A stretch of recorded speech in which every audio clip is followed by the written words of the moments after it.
It's time now for County-Wide, a special presentation of Yavapai Broadcasting News. Join Paul David and Brad Miller as they talk with our community's leaders, newsmakers, and people in the know.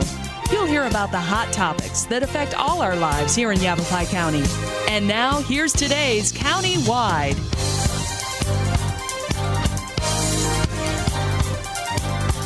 Well, good day again, everybody. Welcome to the program. Brad Miller with you. It's County-Wide once again, and we're happy to welcome into the studio David McAtee. And David is the Public Information Officer with the Yavapai County Community Health Services. And we say hello to you, sir. Good morning. Good to have you here. Thanks. Chipper on a nice yes. early and crisp morning, Thursday.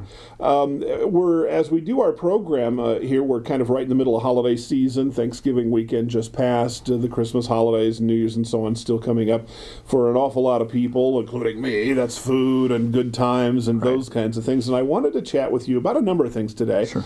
But if we could kind of start about, I was just kind of kicking around before Thanksgiving and saw some interesting things about food storage. You always think about Thanksgiving and the leftovers and how yummy that can be.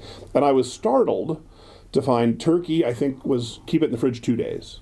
Certain other things, just 1 or 2 days where, I mean, a week later, we're still kind of gnawing on parts of that turkey. I shouldn't say that maybe, but the leftovers are so good. How long can they really last? Anyways, how long can they really last? And so I wanted to, and that's exactly it. And I wanted to kind of talk to you maybe generically about, especially holiday times, we're making maybe sometimes more exotic dishes than we might, and some ingredients, fresh things that we maybe don't work with a lot. And so I want to kind of talk about just kind of kitchen safety and making sure we have a healthy and safe thing. If you would, before we started the show, you were sharing with me just some quick numbers about food poisoning or things that can kind of go wrong. Yeah. People don't really think that seriously about food poisoning, unfortunately, and it can be very serious. 1 in 6 people this holiday season will get food poisoning, which is, as you sit around your table of 6 people, look around, one of you is getting sick. Who's getting it? Yeah, and unfortunately, it doesn't typically work that way. It's the whole family. Sure. It's the veggie dip that didn't quite get washed properly. Right. But 100,000 people this year will be hospitalized because of food poisoning, and close to 1,000 people will die from food poisoning. And it's not just that you get sick for 24 hours and you unfortunately throw up quite a lot, but it can have lasting effects. Yeah. It can lead to arthritis and kidney failure, and of course, in some cases, death. So it is very serious. Do those numbers spike at holiday time, or they do? In fact, that 1 in 6 is basically between November and December. 1 in 6 people will experience some form of food poisoning. I'm sure the traces are many, or the points, the reasons are many, but if we trace that, are these usually going to be like cleanliness issues, temperature, storage issue? A little bit of both. Where's it come from? One of the things that I always tell people is you got to remember 4 things: clean, separate, cook, and chill. Clean is the first thing you do, and that starts with yourself, your hands. You've got to wash your hands, and that doesn't mean 20 seconds of water. That means 20 seconds of soap and water, and don't wipe it on your shirt. Use a paper towel and then throw the paper towel away. Curtains. Right. Okay. And then also clean your prep area. That's really important. Most people don't think about that. That counter that maybe the cat jumped up on is dirty. So please clean your counters, your cutting boards, and even some of your food. Your vegetables should be washed. Unless it's been prepared already, wash it with some water. Don't use soap.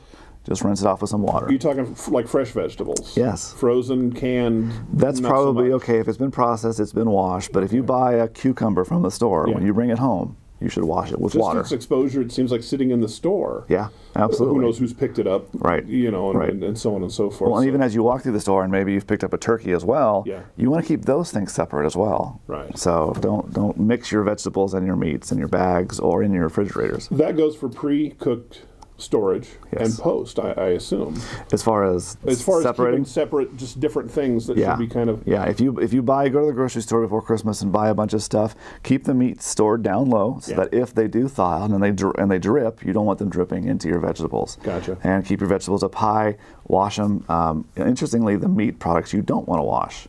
Sometimes, the turkey feels a little slimy, you don't want to rinse it off.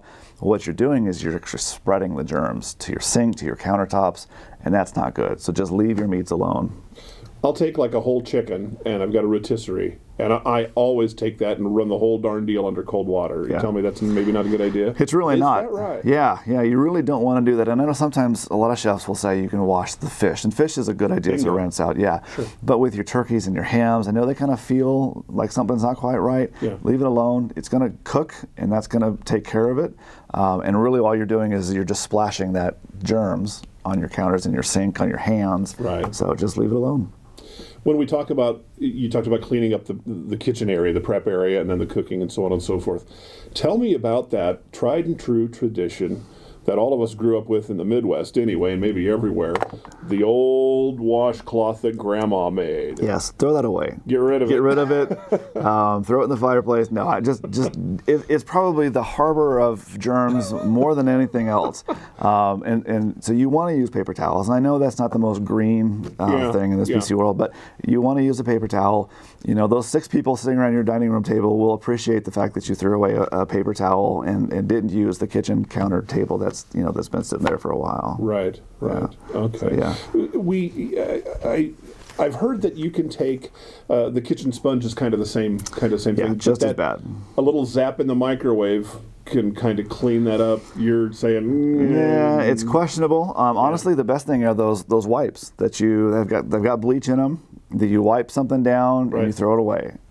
Okay. That's really the best way to go. Gotcha. Okay. Yeah. Good stuff. I chuckle as we're talking about this, and not to diminish what you're saying, because I'm thinking, well, we do that wrong at our house. We do that, and probably a lot of our listeners and viewers are as well. Yeah. Not by any means do you mean to. You just, and it's not even, maybe it's a little tiny bit of laziness, but mostly I think people just aren't aware of that kind of cross-contamination and how quickly that can happen, and without even kind of thinking about it. And that's really why I'm here talking to you today, because I want people to get through the holiday season without being sick. Yeah. And one of the ways to do that is just to wash up, just to start right, and just do it right. Okay, let's take a short break.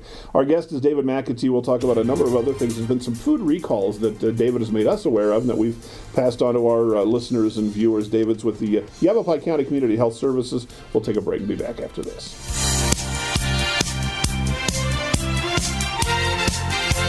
So, I'm kind of new here, but I've noticed a trend. My human does this funny thing where she goes around and gets all my toys, and then she hides them in that basket by the door. You know, but it's always the same basket, and it's always in the same place. And then she acts so surprised when I find them, but, she's putting them in the same basket. Again. It's like, hello, that's where you put it last time. You were the worst at hide and go seek.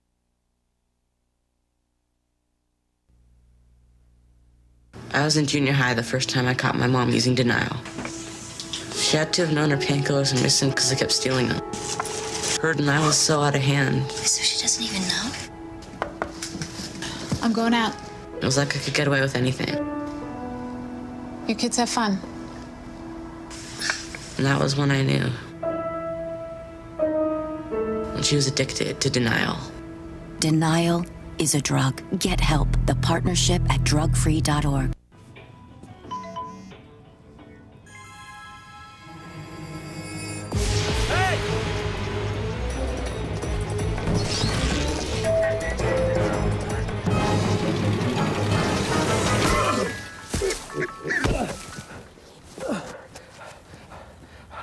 So, same time next week? Well, of course. Put away a few bucks, feel like $1 million. For free tips to help you save, go to Feed the Pig.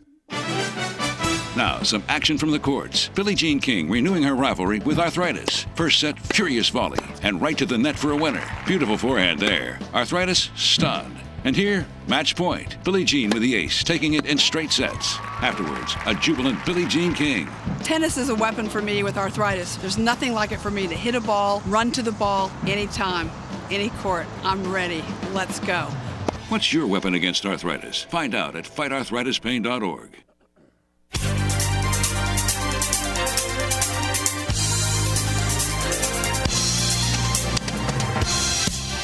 Welcome back to the program. Again, it's countywide, and our guest today, David McAtee, Yavapai County Community Health Services. David's the Public Information Officer and been sending us an awful lot of information. Can we kind of, as we continue, follow along with those points you made? Tell me again, clean? Separate, cook, and chill. So you've cleaned your surfaces, you've kept them separate in your refrigerators, and you've cooked or you've prepared your vegetables before your meat so that you're not, preparing your meats and then the germs and then the vegetables are spreading. So you've done that, and now you've got to cook it.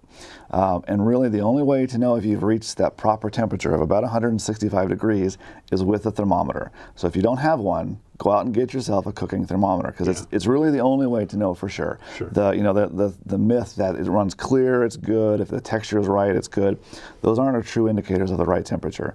And not everything has to get up to 165, but that's kind of a safe temperature that you want to get your food to. I want to ask you something about this. I like to cook, like to eat, like all of it. A lot of times I have found that if I prepare almost any kind of meat, poultry, red meat, whatever, to the temperature that is described as being the healthy kind, whatever it may be, it's overdone. I very often find that. Yeah. Even with the turkey last week, I've got the thermometer and it says, okay, in the thigh, kind of the dark meat, the 175, and I did, and the breast was not bad, but it was just heading that way. Yeah. Well, there's a lot of ways to keep the moisture in, and that's one issue, using a bag. Turkeys are hard to cook. They really are. And the faster you cook it, the more juice is going to hold, frankly, and then you're going to get up to that 165 quicker. There are wireless thermometers that you can put in your turkey and watch. That way you're not opening up the oven door. But, well done doesn't mean 165, or 165 doesn't mean well done. You just have to get it up to the 165 as quickly as possible. Sure. And then hold it there for about 5 minutes. That's all we really ask. And it's not going to be rare, don't get me wrong, because there are some concerns with that. Sure. But yeah, there are ways to do it. Just uncooked poultry is very dangerous. Yeah, as we know, it can really cause problems. Yeah. How about uncooked red meat? Lots of folks like their steak rare, their what have you, rare. Especially hamburger. That's really where you get into a little bit of concern. In fact, this past year, the supervisors adjusted the food handlers code, if you will, not to allow rare hamburger on kids' meals. Because that's really where the danger is. The younger people whose immune systems aren't quite up to snuff, or the elderly, frankly, whose immune systems are kind of fading off, they're really more susceptible than anybody else to the germs and the bacteria that exists in raw hamburger. You said the supervisors did that? Yeah, the county supervisors approved basically this change to the food code. Every now and again on this show, we really kind of highlight how stupid Brad is. And I had no idea that the county supervisors could make, or request, or however it works, an adjustment to those kinds of things. I know about violations and some enforcement powers, but I thought all that was like, you hear about FDA, they're running the show. Well, and that's really where we get it from. Honestly, our code is a couple years behind, and what our environmental health director basically said to the supervisors is, we'd like to get up to speed, basically, with the rest of the country. And these are the new rules and regulations, and one of them, which was that we're not going to allow restaurants to offer on their kids' menu raw hamburger or undercooked hamburger. Now, that's not to say the parents couldn't order it and give it to the kids. It's still your choice, frankly. But we're just looking out for those younger adult children who really need that protection. And so, yeah, the supervisors, they discussed it, they debated it. Sure. I remember the conversation about the rules. I do recall that, so I'm being a little facetious, but not much. I think, even then, a little surprised to find, you're talking like chain restaurants, like the popular ones the kids love, that at the county level, there could be some regulation regarding those things. Well, interestingly, as we went through and contacted almost every restaurant in the area, there were 2 that actually had it on their menu, and they had no problem removing it. Honestly, it was not, it wasn't a big deal to them. Yeah. Let's talk a little bit about kind of acquiring our food and our meals in the public sphere. Yes. It seems like we've had a lot of food recalls. I don't know if that's quite the case. There's been an issue with the peanut butter thing in the organic plant in, I think, New Mexico that really had some troubles. Right. So that one's kind of bubbled back again. It's really been one issue, but it's returned. When we hear about a food recall, is that, oh my gosh, panic in the streets? Is that, well, I heard about that, I'm going to just not eat what I have, throw it away, return it, what have you? And how kind of serious do we take these things, or should we take these things? Well, I would hope everybody takes them very seriously, because it can lead to some serious health concerns, in fact, in death in some cases. We have people die every year from salmonella and E. coli, and that's really what we're trying to prevent. So when you hear about a food recall, take it seriously. Look at what you've got. We post it on our website, anything that's applicable to our county on YavaPaiHealth.com. We post all of our food releases there. There are a lot. I get almost an email every day from the FDA saying there's been a food recall. Usually they're back east, but the only ones we really report are the ones that are applicable to our grocery stores, our local businesses. So you can follow us on Facebook. We have a Facebook account and Twitter where I always post the food recalls. But yeah, we really do suggest you take it seriously. Yeah, because it can get deadly. I know that you don't have probably the specifics on Sunland. It sounds like this is the company that made this organic peanut butter. Went to a lot of places. Trader Joe's locally is, I think, the chain that was affected. But in a situation like that, we're hearing, they just found salmonella all over the place. And I know you're speculating, but is that just not doing things up to code? Is it a once off and, oh my gosh, we had this problem and it got out of hand? Is there any way to gauge that? Or Well, the peanut butter one was interesting because from my research, there's only about 2 or 3 peanut butter manufacturers in the country. So when one of them has a problem, it's huge because a lot of different brands use the same peanut manufacturer. Jif gives them a formula, Peter Pan gives them a formula, and they all use their own specific formulas to make peanut butter, but at this central location. So when the FDA's inspection department, if you will, finds something, they basically shut it down and say, okay, let's look further. And when they find more, they keep searching until they don't find any more.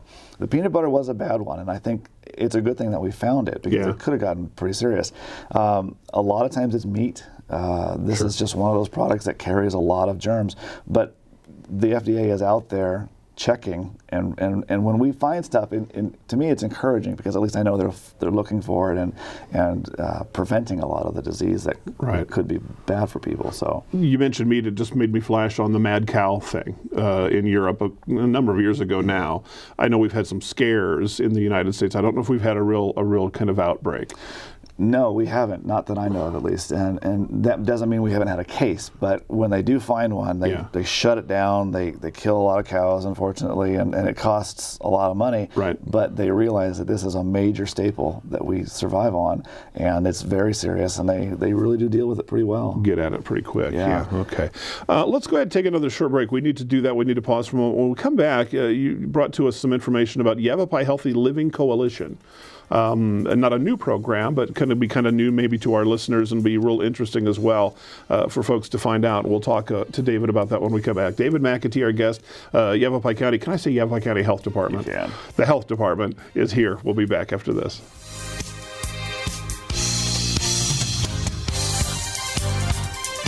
Having a fire escape plan is very important to keep your family safe and together in the event of a fire. When you awake to the sound of a smoke detector and smoke in your room, don't stand straight up. Carefully roll off your bed and stay low under the smoke. If your door is shut, feel the door with the back of your hand. Slowly open the door if no heat is felt. Always stay low until you get to the outside of your home. Always have 2 ways out of your house and a specified meeting place somewhere outside your home. Home escape plans should be drawn up and rehearsed on a regular basis. This could be the difference between life and death if caught in a fire. Yes, ready? Go get it.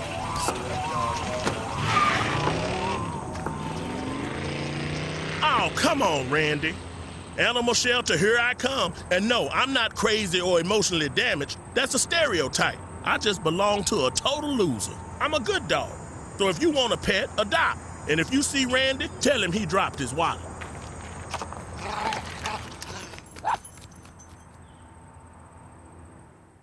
Fire can happen at any time. What would you try to save?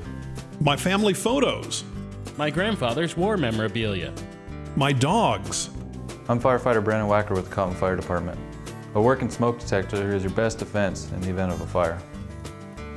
Make sure you have a smoke detector in every room except your kitchen. Test them monthly and change the battery once a year. Take the time to save the things you can't replace.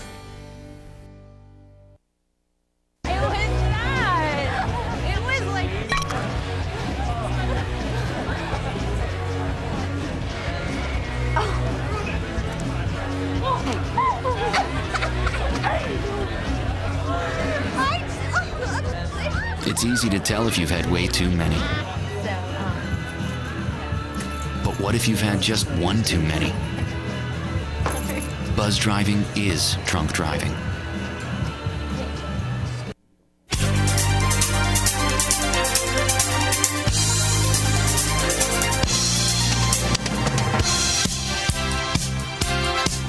Welcome back to the program. Brad Miller with you, and David McAtee is here with the Public Information Officer with Yavapai County Health Department. And a couple of things. I want to talk about flu in a second, so let's do that. But the program we mentioned going into the break, this is not new, but what is this about, this coalition? This coalition, it's the Yavapai Healthy Living Coalition, and it consists of Northern Arizona Council of Governments, NACOG, the VA, Verde Valley Guidance Clinic, West Yavapai Guidance Clinic, Yavapai County Community Health Services, us, and the Yavapai Regional Medical Center. And what it is they're all providing this service. It's called Healthy Living Workshop. It's also called Chronic Disease Self-Management Program. Okay. And basically, it's for those people with ongoing health problems or caretakers of those people with ongoing health problems. They meet once a week, 2.5 hours. It's highly interactive. And basically, the subjects they cover: healthy eating, communication, because that becomes an issue when you've got to talk about your medicines and your situation. Right. Making decisions, managing medications. The program is just basically designed to empower those people with these chronic conditions, providing tools and managing your ongoing health conditions. And so this coalition of all these groups is getting together just to help promote this free program to the public.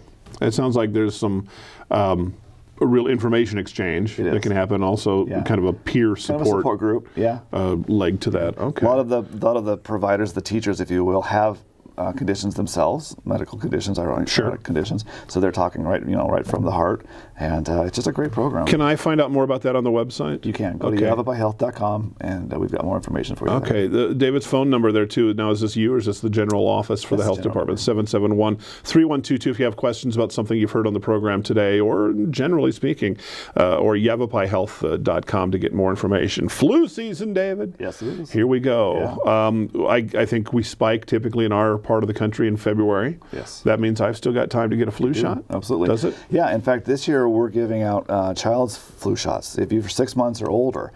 And really we recommend everybody get a flu shot, but really kids especially, because they're the ones rubbing their nose, grabbing the hands on the doors, and spreading. Talk about grandma's washcloth. Yeah, exactly. Put them up against a 6-year-old. Exactly, absolutely. You bet. So if you need a child's flu shot, you can come to the Community Health Center right there on Brian Mickelson Road, right near the hospital here in Cottonwood. Sure. We've also got one at Prescott Valley. But really we recommend everybody get one because there are people out there who can't. They may have an allergy to the eggs.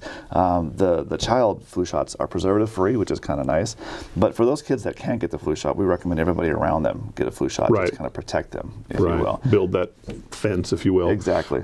Do we have any predictions on this year's? I know there's always some of the, it's going to be a terrible flu season. It's going to be, it shouldn't be so bad. Yeah, do we know yet what the crystal ball says on that? Yeah, it's been a pretty slow start, which it's been for the last couple of years. Right. I was just telling you earlier, unfortunately, we've actually had 2 deaths last week from flu. So it's out there, it's happening. Not locally, but not locally. Okay.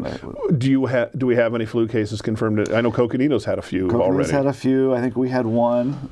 So it's here, it's coming, and it's going to get worse after Christmas. So get your flu shot now and give yourself a chance to recover from it. How long does it take once you get the shot? I mean, is there such a thing as, I got it too late to be effective? Yeah, absolutely.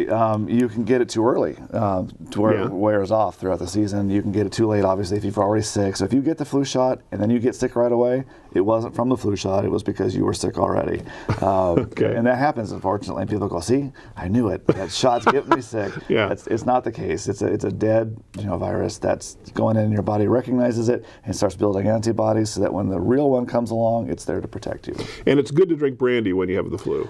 Well, I'm trying to catch you. I can't trip you on anything. It's always good to drink bread. Better do it maybe when you're healthy. Yes, absolutely. All right. Well, David, thank you very much for coming in, sharing with us. Again, a lot of information from the health department, and it's not just for the media; it's for you as well. YavapaiHealth.com, 771-3122 there to serve our community and doing a pretty good job with it. We appreciate your help and support. It's our program, and we'll see you next time.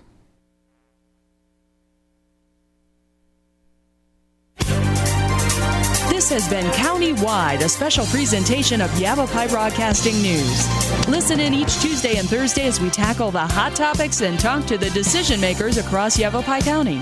That's County-Wide with Brad Miller and Paul David each Tuesday and Thursday on this Yavapai Broadcasting station.